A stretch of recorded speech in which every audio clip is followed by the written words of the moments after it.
कुशीनगर। संविधान निर्माता बोधिसत्व भारत रत्न बाबा साहब डॉ भीमराव अंबेडकर की जयंती के अवसर पर नगर और ग्रामीण इलाकों में धूमधाम से मनाई गई। इस अवसर पर उनके पर माल्यार्पण कर उन्हें नमन किया गया तथा उनके सपनों का भारत बनाने का संकल्प लिया गया। नगर पालिका परिषद कुशीनगर वार्ड नंबर 18 मथौली में अंबेडकर सेवा समिति द्वारा भव्य शोभायात्रा आयोजक पूर्व सभासद अशोक चौधरी की अगुवाई में सभा स्थल पर पहुंची, जहां वक्ताओं ने कहा कि बाबा साहब ने संविधान की रचना कर देश के प्रत्येक नागरिक को हक, अधिकार, सम्मान दिया है। हमें अपने अधिकारों को जानने के साथ संवैधानिक अधिकारों की रक्षा करनी होगी। अब नहीं बचा है, भेदभाव बचा है, तो लोगों के दिमाग में जाति बचा है।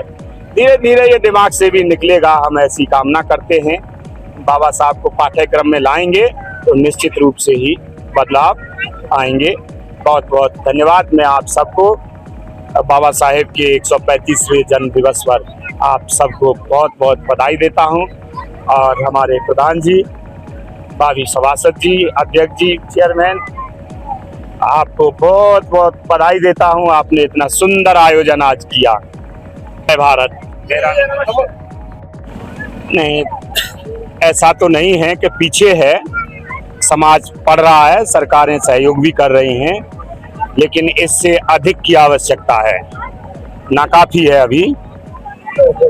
बुद्ध हो, अशोक हो, फुले साहब हो, कबीर साहब हो, बाबा साहब हो, इन्हें विश्वविद्यालय स्तर पर, माध्यमिक स्तर पर पाठ्यक्रम में पढ़ाया जाना चाहिए, तब सच्चा बदलाव होगा।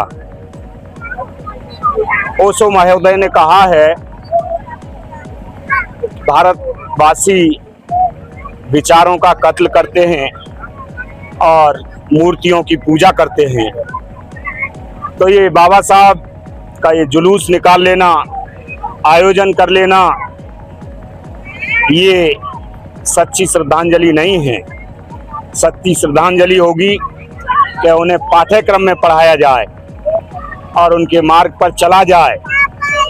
संविधान में बोधिसत्व बाबा साहेब भीमराव अंबेडकर ने सारी व्यवस्थाएं कर रखी हैं, लेकिन संविधान अभी भी पूरी तरीके से लागू नहीं है और कुछ हद तक स्थितियां कमजोर भी होती जा रही हैं। बाबा साहब ने सब कुछ सरकारी किया था, सरकारी करने की मंशा थी, लेकिन अब सब कुछ प्राइवेट होता जा रहा है। विद्यालय बंद किए जा रहे हैं। एक तरफ विद्यालयों को प्राइवेट सेक्टर में दिया जा रहा है और फिर सरकारी विद्यालयों को छात्रों की संख्या कम बता करके बंद करने की मंशा स्थापित की जा रही है। ये बाबा साहब के मंशा का भारत नहीं है, ऐसा नहीं होना चाहिए। आपको पाठ्यक्रम में अनिवार्य रूप से रखना चाहिए। इसके बावजूद भी स्थितियां बहुत संतोषजनक हैं। जब बदलाव आते हैं, धीरे धीरे आते हैं और तेजी गति से बदलाव लाना होता है, तो वो बड़ा खून खराबा होता है। हमारा भारत महान है, बाबा साहब महान हैं कि कितना आहिस्ता से बदलाव आता चला। हम कितना खुल के बोल रहे हैं, खुल के जश्न मना रहे हैं।